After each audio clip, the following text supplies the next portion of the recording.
Hola, ¿se escucha? ¿Se ve? Yo creo que sí, ¿cierto?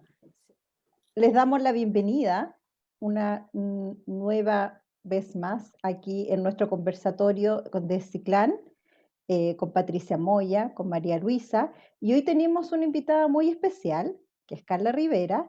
Carla Rivera es colega mía en el área de audiología.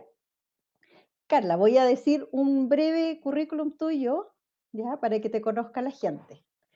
Carla es fonoaudióloga de la Universidad Andrés Bello, es magíster también en audiología de la Universidad Andrés Bello, es diplomada en audiología en la Universidad San Sebastián, diplomada en educación inclusiva y discapacidad en CEDETI Universidad Católica y actualmente académica de la Universidad Católica en la carrera de fonoaudiología. Carla, te damos la bienvenida. Muchas gracias, Mariana. Cuéntanos, Carla, cuéntanos un poquito tu experiencia. ¿Cuál es el área en el que tú has trabajado la mayor parte del tiempo? ¿O cuál es el área en el que te has dedicado tú en la audiología a hacer la docencia? Bueno, yo partí ejerciendo la fonoaudiología desde siempre en la rehabilitación auditiva y partí en el Hospital Clínico de la Universidad Católica, donde mis primeros pacientes fueron adultos. Partimos con un estudio con el doctor Brainbauer y la doctora Maul de audífonos, y yo me tocó hacer la parte de rehabilitación auditiva haciendo el tema de la lectura labiofacial. Y ahí estuvimos casi, no sé, un par de meses.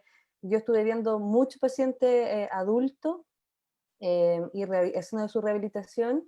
Y luego, después, al correr los años, me tocó trabajar en el Hospital Sotero del Río, en el Centro de Rehabilitación Auditiva Infantil, donde en paralelo también era parte del equipo de implantes en la UC y en este CRAI, ¿ya?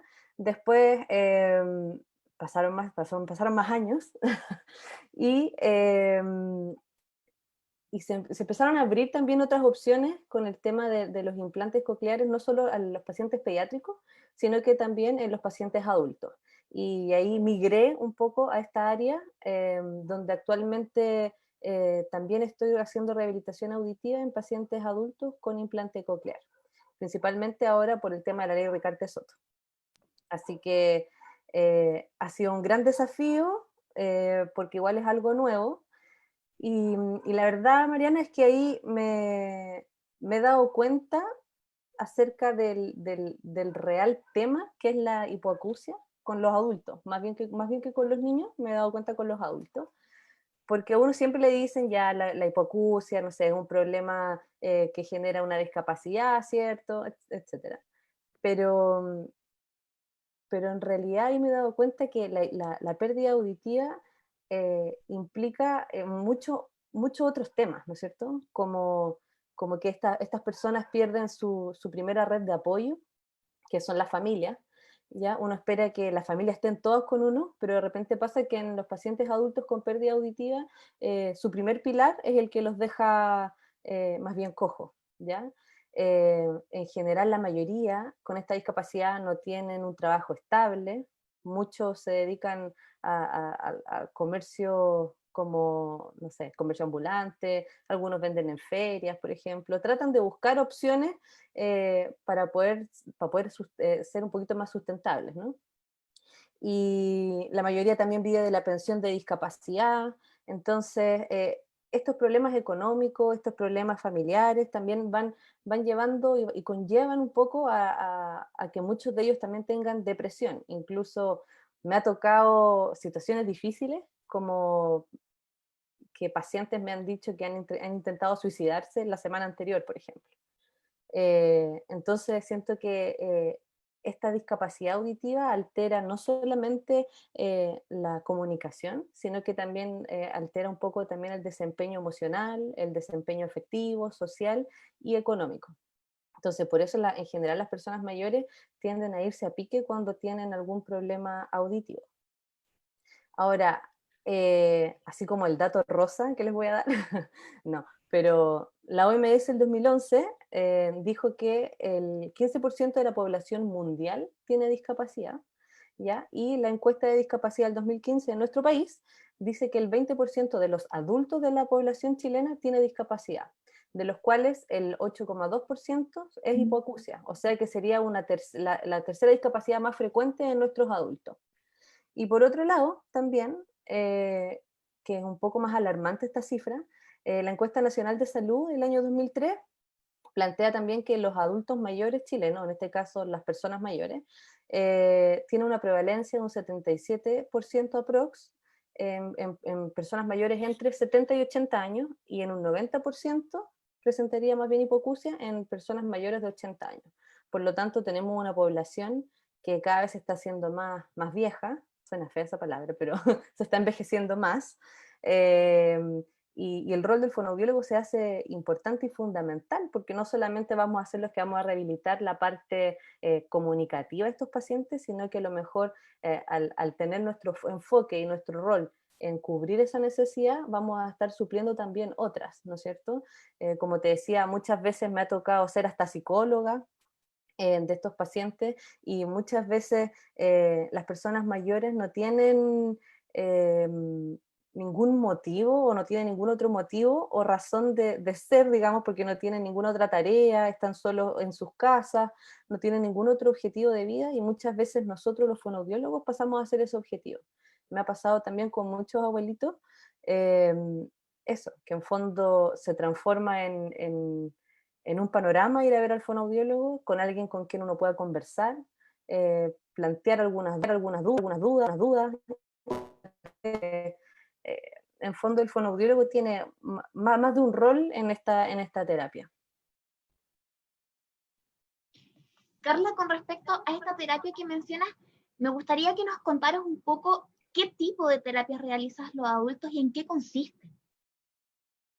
Claro, mira, en general los adultos, como ya tienen un lenguaje adquirido, la terapia que se realiza es una terapia de rehabilitación auditiva, ¿ya? Porque lo que nosotros necesitamos hacer es rehabilitar un canal que es la comunicación en fondo, ¿ya? En los niños se dice que es habilitación porque como no se ha desarrollado aún el lenguaje, el fonoaudiólogo necesita habilitarlo, pero como aquí ya el lenguaje ya está habilitado, se necesita rehabilitar, porque es una habilidad perdida, ¿ya? En general, yo me baso en los lineamientos más bien de la terapia auditiva verbal, si bien la terapia auditiva verbal se hace más bien en niños, porque tiene unos principios, unas premisas particulares, porque es una marca registrada.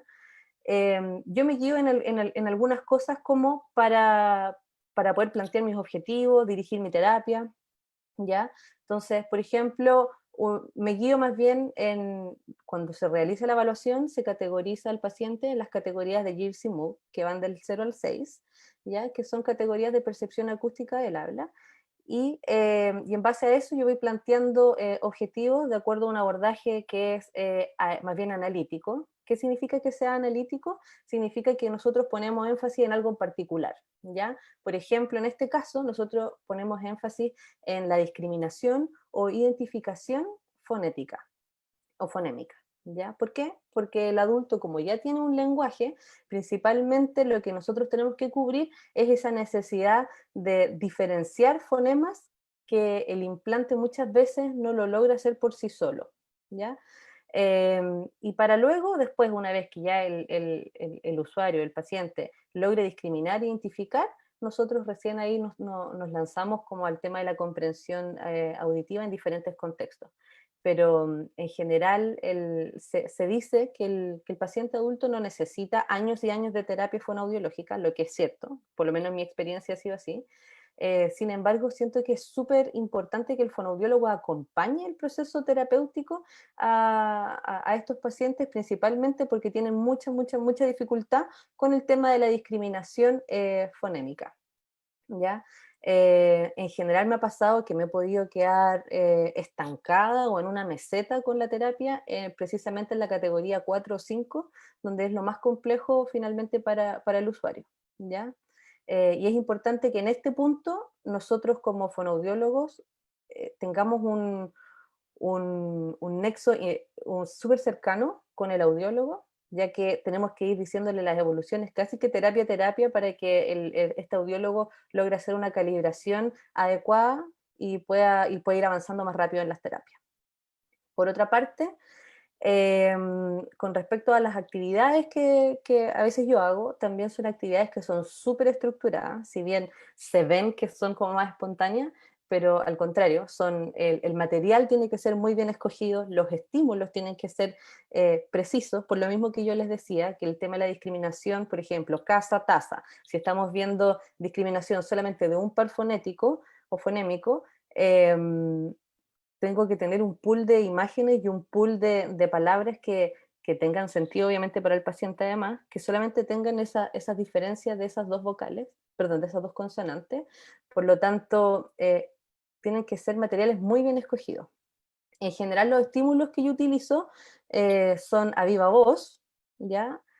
Y depende de la categoría en la que se encuentre el paciente, va a ser también como lo que yo voy a ir cambiando, ¿sí? Por ejemplo, también pueden ser sonidos computarizados, puedo ocupar el celular, muchas veces llamo a los pacientes y hacemos llamadas telefónicas, en la terapia, obviamente, en el contexto terapéutico, y en general, por un tema del Vox, nosotros hacemos la terapia en un ambiente más bien silencioso, aunque si bien en los pacientes adultos el ambiente silencioso igual puede favorecer, es importante que en la medida que el paciente vaya mejorando en sus habilidades auditivas o en el desarrollo de estas,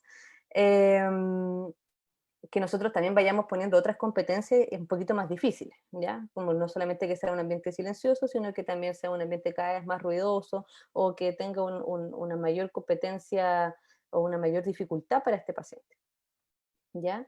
Y por último, las actividades también que realizo y que creo yo que deberían ser también, tienen que ser netamente bajo el interés del paciente, ¿ya? En la medida que sean actividades entretenidas, que sean de interés o de algún, no sé, si es una persona que le gusta la cocina, tratar de orientar estas actividades, no sé, con recetas de cocina o, por ejemplo, ¿no?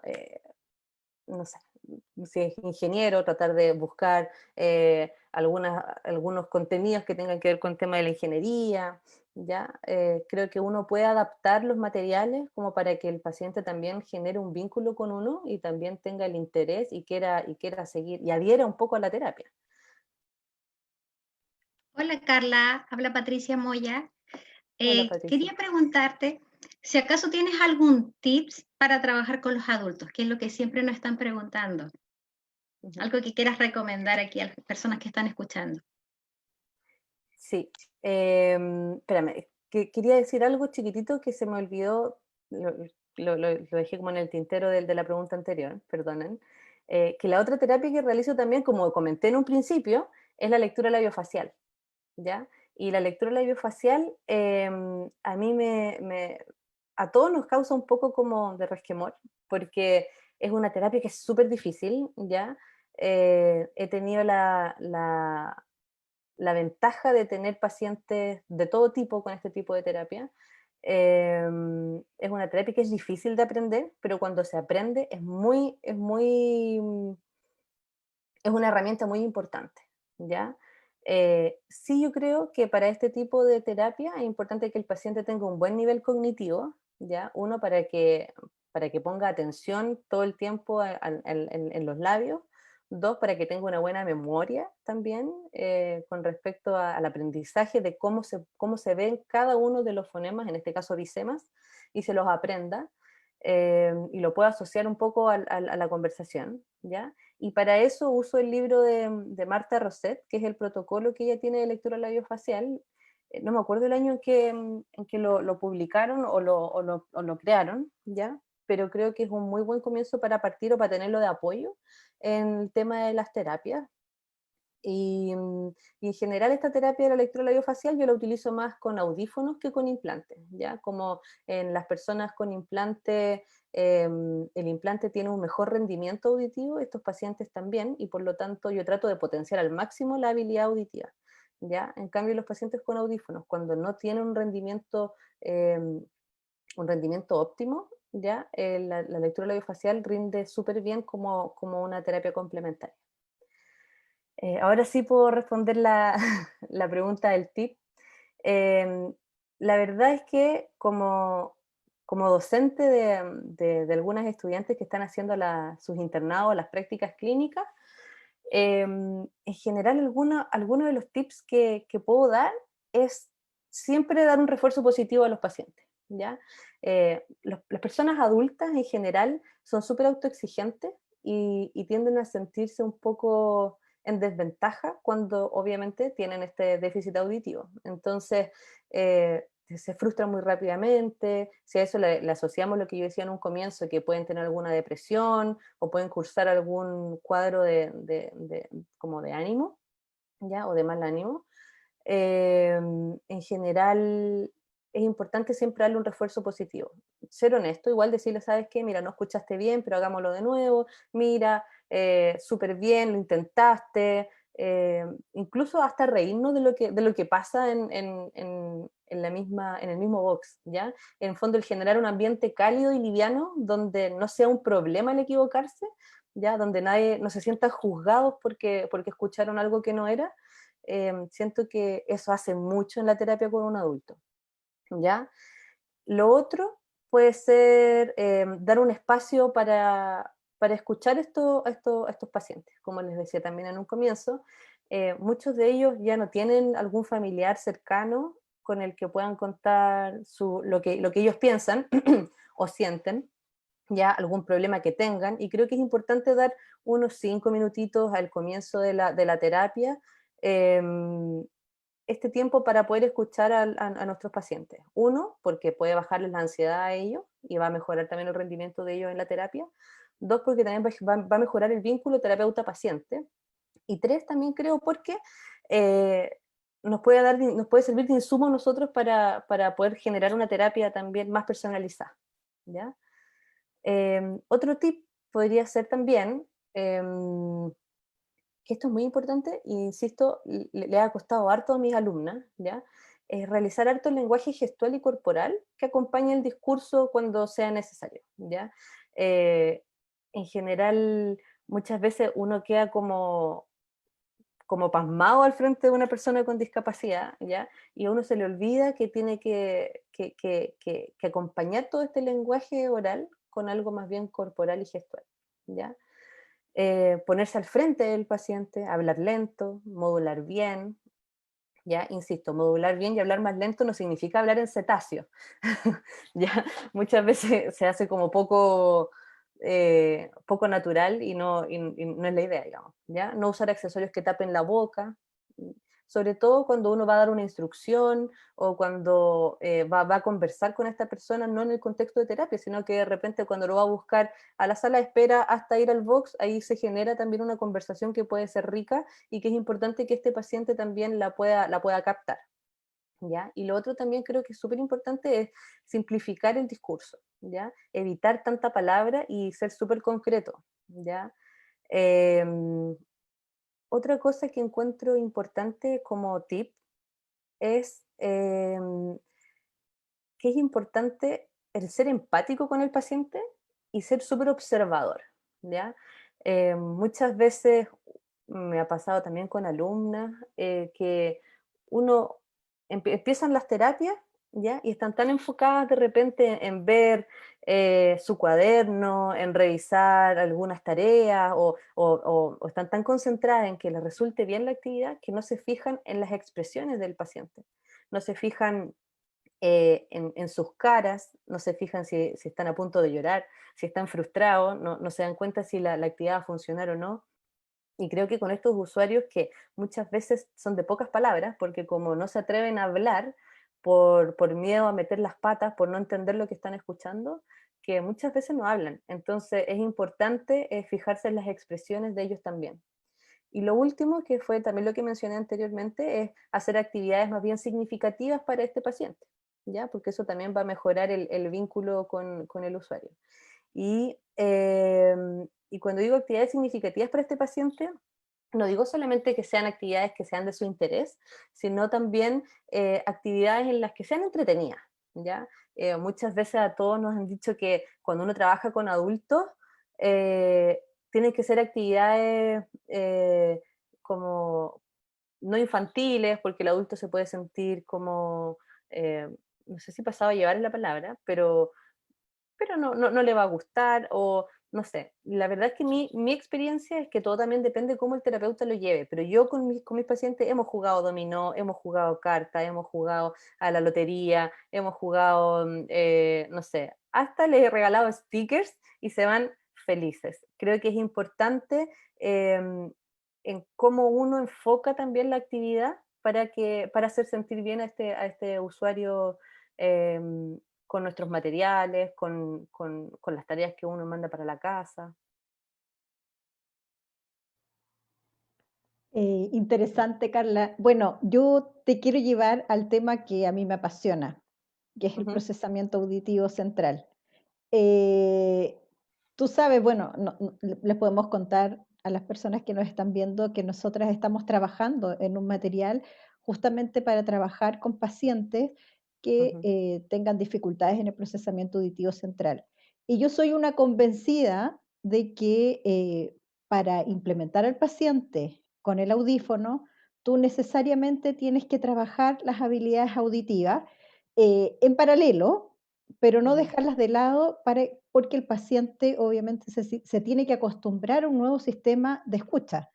No ujú. es lo mismo como escuchaba antes sin el audífono que con el audífono. Por lo tanto, es como volver a escuchar. Y para eso necesariamente nosotros tenemos que hacer un entrenamiento auditivo, ¿cierto? Y a eso te quería llevar un poquito, ¿qué opinas tú de la estimulación de las habilidades auditivas?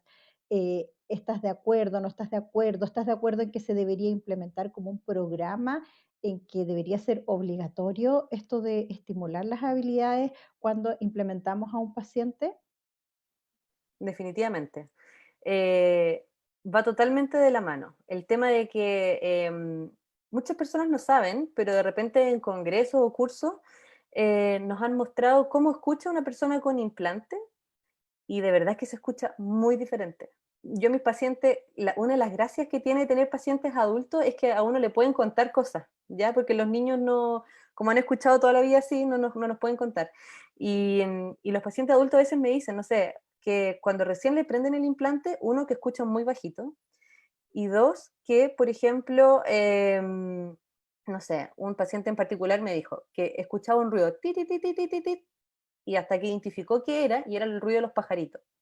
¿Ya? Entonces, el cerebro empieza a escuchar de una manera totalmente diferente, pero tiene la habilidad de ser tan plástico que al momento de que cuando nosotros trabajamos estas habilidades auditivas y cognitivas, porque no solamente son las habilidades auditivas, sino que también las cognitivas, de la mano, el cerebro de alguna forma es tan inteligente, es tan especial que logra adaptarse y al final logra hacer esta asociación, y al final los pacientes terminan escuchando como antes, ¿ya? El cerebro tiene la capacidad de adaptarse, pero por lo mismo es fundamental que esta terapia vaya asociada en un 100% al uso de audífono o al uso de implante, y ojalá sea obligatorio y que en algún momento esto pueda ser legal, y no solamente sean 5 sesiones en una sesión grupal, sino que pueda ser personalizado y que se pueda extender hasta que cada usuario lo requiera, en fondo. Carla, te quiero hacer unos comentarios que están haciendo acá en Facebook. Camila mencionó lo que tú comentaste sobre los adultos, que se sienten muy aislados cuando poseen una pérdida auditiva, que también concuerda en ese aspecto. Después Nicole pregunta si trabajas solo con adultos implantados o también con usuarios con audífonos. Por el momento estoy trabajando solo con adultos implantados en el Sotero del Río, por el tema de la ley Ricarte Soto, ¿ya? En un comienzo trabajé pero hace como 10 años atrás, con adultos con audífonos, y donde hicimos este programa de rehabilitación auditiva con el tema principalmente, uno, de la educación del audífono, y dos, con el tema de la lectura labiofacial. Carla, hay otra pregunta también de Sofía Bravo, hay una colega tuya, La Sofi, sí, ¿sí? la Sofi, que pregunta, ¿qué es lo más difícil de trabajar en relación a las expectativas del adulto? Mm. Buena pregunta. Lo más difícil de trabajar con respecto a las expectativas del adulto, en mi caso ha sido el tema de la música, ¿ya? Eh, Ahí ya nos vamos totalmente, ya nos saltamos todas las categorías de Jersey Move y nos fuimos a la música. En general, la mayoría tiene como expectativa propia el volver a escuchar canciones que a lo mejor le llevaban a tener una emocionalidad diferente, no sé, tenían recuerdos de cuando eran jóvenes. Y la verdad es que para mí también ha sido todo un mundo trabajar eso, ¿ya? Porque tampoco te lo dicen como, tampoco te lo enseñan, en el fondo uno tiene que sacar sus propias herramientas. Y muchas veces, yo no sé, llevo instrumentos musicales que partan identificando estos instrumentos musicales, después les voy diciendo que ellos mismos identifiquen el tipo de música, por ejemplo, que están escuchando. Después les pregunto, no sé, cuál es su cantante favorito o qué era lo que escuchaba antes. Me ha tocado aprender Buddy Richard, me ha tocado aprender mucho autores, cantautores que yo no tenía idea, que me tenía que aprender canciones, ¿ya? Y lo más difícil en realidad es que muchas veces, aunque ellos quieran en un 100%, no logran reconocer la música, no la música, sino no reconocer las letras de las canciones en un 100%, ¿ya? Y muchas veces como que les frustra un poco, pero, pero así todo yo les explico que finalmente ese es como el objetivo último y que ya todo lo que han podido aprender hasta el momento está bien. Y lo otro es el tema del desempeño del habla en ruido, ¿ya? Donde sí creo que el audífono y el implante todavía no logran tener ¿cómo se llama? La tecnología suficiente como para poder optimizar en un 100% también esta comprensión del lenguaje o de conversaciones en entornos ruidosos. Eso también ha sido como más complejo.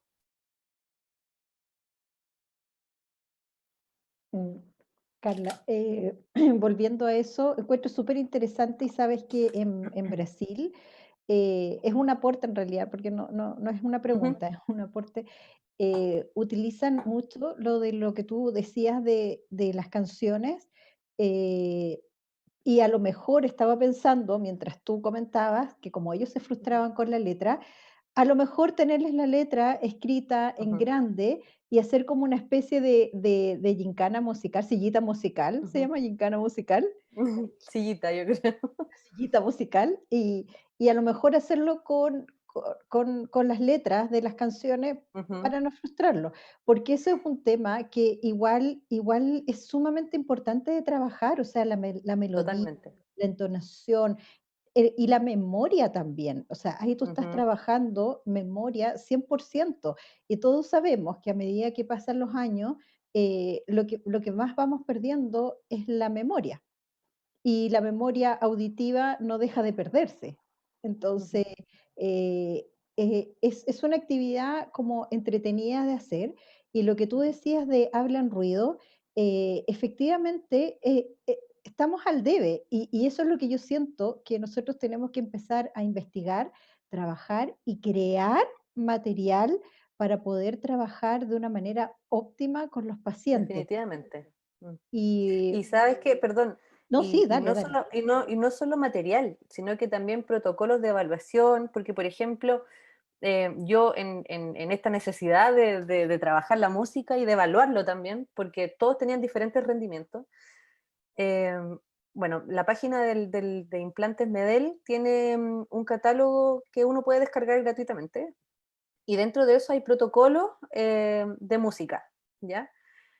Pero igual es un protocolo que al menos a la población a la que yo atiendo, como que no es muy atingente, ¿ya? Es eterno. Primero, no sé, por ejemplo, usted toca piano, violín, cello, no, ¿ya? No sé, ¿usted qué música le gusta? ¿Música clásica, ópera, pop? Tampoco se escucha tan...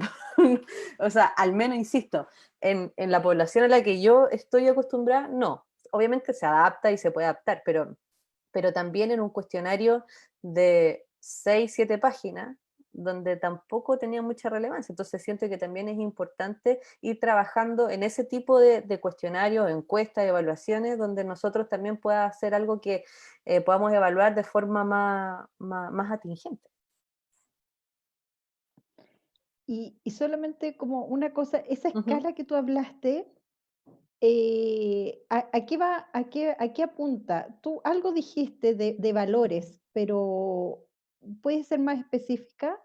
Y con O sea, eso, no apunta a valores, ya es un cuestionario más bien como cualitativo, por decirlo así, donde explica, en el fondo, para saber como qué tipos como para definir los gustos que tiene cada usuario con respecto a la música y ver cómo ha sido su desempeño con la música antes del implante, cuando tuvo la pérdida auditiva sin ningún equipamiento y después del equipamiento. Entonces, es un cuestionario, no me acuerdo cuántas preguntas, eso se los puedo mostrar al final, ¿ya? Pero igual es un cuestionario súper largo, pero súper interesante también.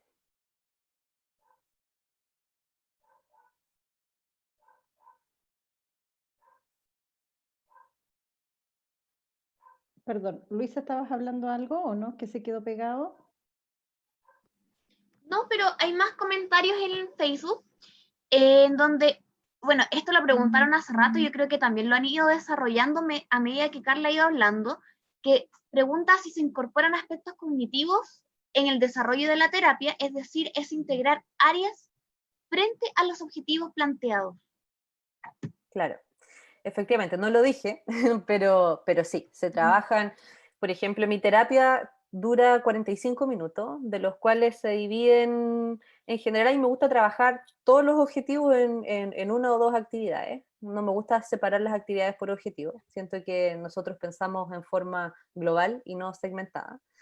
Y en general, claro, trabajamos memoria, trabajamos atención, incluso velocidad de procesamiento, algunas funciones ejecutivas, y eso en particular, ¿ya? Mucha memoria auditiva, obviamente, ¿ya? Por lo que estamos trabajando, y también en paralelo trabajamos, insisto, por el tipo de pacientes que yo veo, también trabajo el lenguaje. Muchos de ellos tienen un nivel educacional muy, muy precario, entonces también se hace más difícil la terapia por el tema de los recursos. Entonces muchas veces, no sé, les voy a dar un ejemplo. Y estábamos viendo comprensión de textos pequeños con una paciente, y se me ocurrió, no sé, hablar de nuestro país, ¿ya? Y era una persona que nunca había podido viajar, nunca había podido salir de Santiago, no sabía cuál era el norte, cuál era el sur. Justo teníamos que hablar como de un monumento nacional que no sabía tampoco. Entonces también ha sido importante para ellos el aprender cosas nuevas, vocabulario nuevo, y es algo que ellos también me han destacado y me han dicho que es importante, y se sienten más útiles también al momento de aprender contenidos nuevos, ¿ya? Entonces, no solamente trabajamos habilidades auditivas, sino que también estas habilidades cognitivas junto con desarrollo del lenguaje. Son mis 3 como grandes pilares que tengo en la terapia. Carla, otra pregunta que estaban haciendo acá es ¿cuánto tiempo de deprivación auditiva es recomendable en la terapia de pacientes con implante coclear? ¿Y, Mira, y ujú. cuál es el indicador de éxito para ello? Mira, también me ha pasado, me ha pasado de todo, ¿ah? No, lo ideal es que la deprivación auditiva sea la menor posible. Siempre lo importante es que sea lo menor posible, ¿ya?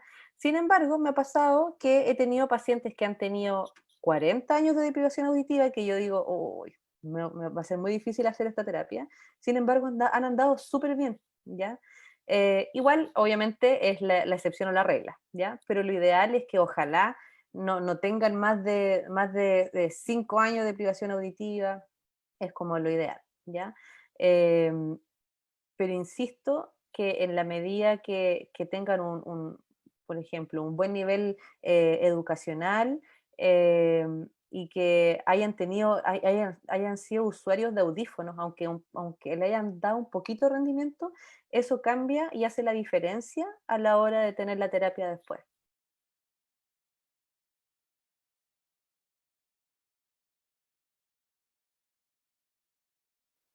Carla, tú hablabas de en la terapia utilizas algunos materiales. ¿Qué tipo de materiales son los que utilizas? Los materiales que utilizo en general, mira, en un viaje que hice a España, em, en un congreso compré un libro que desgraciadamente no lo venden acá y no lo venden en ninguna parte. Yo he tratado de buscarlo para poder recomendarlo, pero que es súper bueno. ¿Ya? Es de Advanced Bionics y es un manual de rehabilitación auditiva para el adulto, con implante. O sea, es como anillo al dedo y de verdad que no lo encuentro. Y en ese libro aparecen actividades tanto de palabras, de oraciones, textos cortos, ya discriminación fonémica, aparecen casi todos los recursos que uno necesita. Es como la Biblia y no sé dónde encontrarlo. Em, pero es de Advanced Bionics y lo hizo la doctora Huarte, ya, con la Universidad de Navarra. Así que por si alguien lo puede encontrar o lo puede comprar, hágalo, porque de verdad que es muy bueno. También, bueno, en general, cuando uno parte en esto casi sola, no queda otra y yo misma me he hecho materiales, ¿ya? He estado tardes enteras, casa, taza, pasa, masa, he estado pensando palabras, palabras, palabras, las anoto, busco las imágenes y al final las hago yo misma. Otros materiales que he podido ocupar han sido en general, como yo les decía, tratar de ocupar cosas de la vida diaria, ¿ya? No sé, tengo una carpeta con horóscopos, por ejemplo, tengo una carpeta con recetas de cocina, tengo una carpeta con descriptores pequeños de la historia de Chile, de la historia del mundo, no sé, de lugares del mundo, ¿ya? Dactic creo que tiene unas imágenes unas tarjetas que tienen partes del mundo, ¿ya? Y atrás tiene una pequeña descripción, y ahí también yo la uso eso, pero a veces es muy complejo. ¿Qué más con respecto a los materiales? También ocupo, como les dije anteriormente, los cuestionarios, perdón, los materiales de las empresas de implantes, como por ejemplo Medel, también tiene algunos materiales como localización del sonido, tiene algunos tips con el tema de la música, del habla telefónica. Cochlear tiene una parte, una página que se llama Cochlear Hope, que si uno se mete también tiene como varias fichas ya con algunos temas para generar el habla telefónica. Incluso es súper interesante porque Cochlear tiene un número de teléfono donde uno puede llamar. Si tiene pérdida auditiva, uno llama y hace la terapia como con una grabadora, ¿ya? Pero es más difícil, uno porque está en inglés y dos porque es más bien por teléfono, ¿ya? Y, em, y eso en general con el tema del material. Nada Carla, muy elaborado. ¿tú tenías un material que nos íbamos a mostrar o no? ¿O qué es lo que nos querías mostrar? Sí, en fondo era eso mismo Lo- de lo que les dije, ¿Ya? que lo puedo, si quieren, a ver. Sí, ¿pueden compartir pantalla? Sí. Ah, A ver, sí, espérame. listo. Yo, espérame,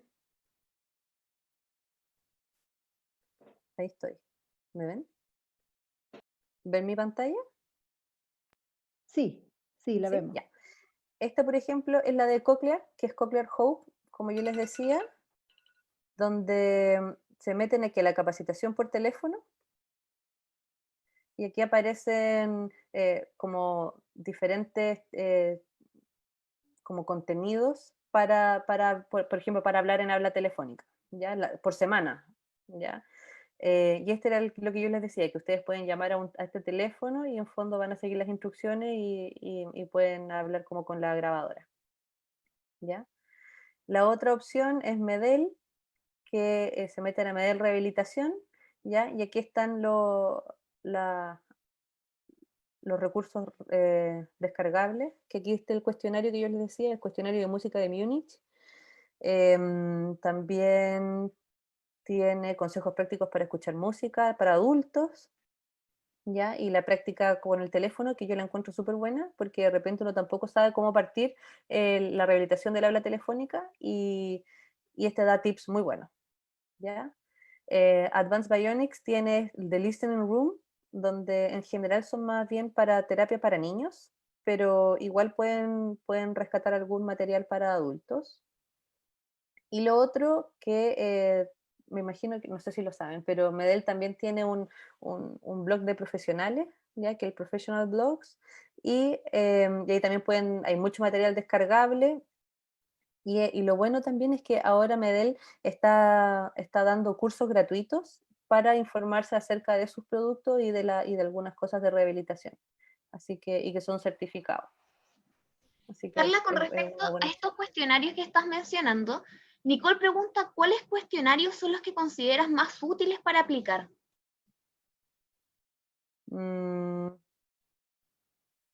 A ver, es que mira, cuestionarios como de música no hay muchos, ¿ya? La opción que yo encontré al menos es el de Medel, y ese yo lo he ido adaptando en base a las necesidades de mis pacientes, ¿ya? Pero muchos cuestionarios así no. Ahora, con respecto a los cuestionarios, por ejemplo, de satisfacción de mis pacientes, que también les paso para saber cómo les ha ido con el implante y perdón, antes del implante y después del implante, yo les paso el cuestionario de Ámsterdam, ya que son alrededor de 20 y tantas preguntas, y en fondo enfatiza en temas como de desempeño auditivo en diferentes contextos, ¿ya? Y es el que a mí me han dado, al menos me han dado bastante bien.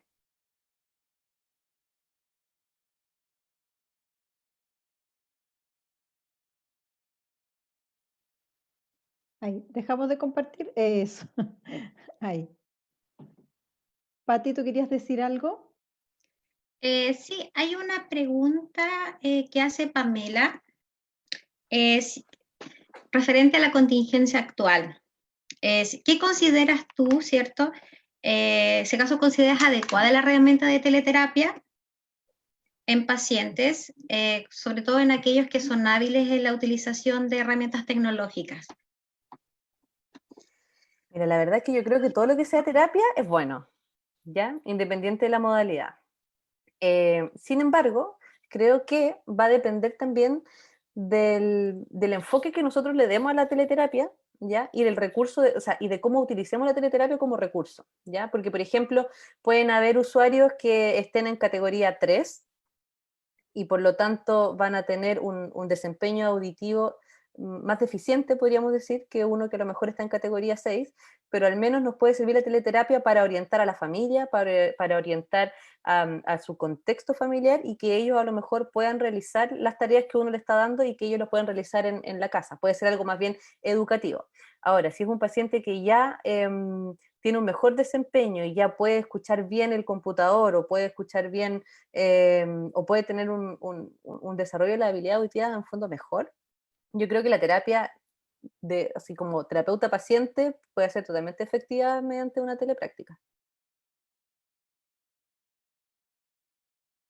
Sí, eso es muy cierto. Yo he estado tratando de ver, de implementar teleterapia, y la verdad es que se puede. Lo que no se puede y lo que estamos medios limitados en audiología es la parte de evaluación. Ahí estamos Claro. como al debe. Pero la parte de intervención, podríamos seguir interviniendo al paciente. Y eso lo encuentro bastante interesante y poco trabajado todavía aún. Mm.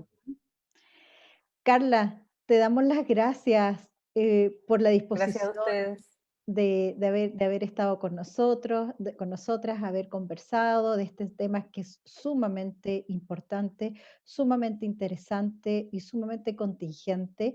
Es tan importante trabajar con nuestros adultos mayores, así que te agradecemos de todo corazón la disposición que tuviste de participar en nuestro conversatorio.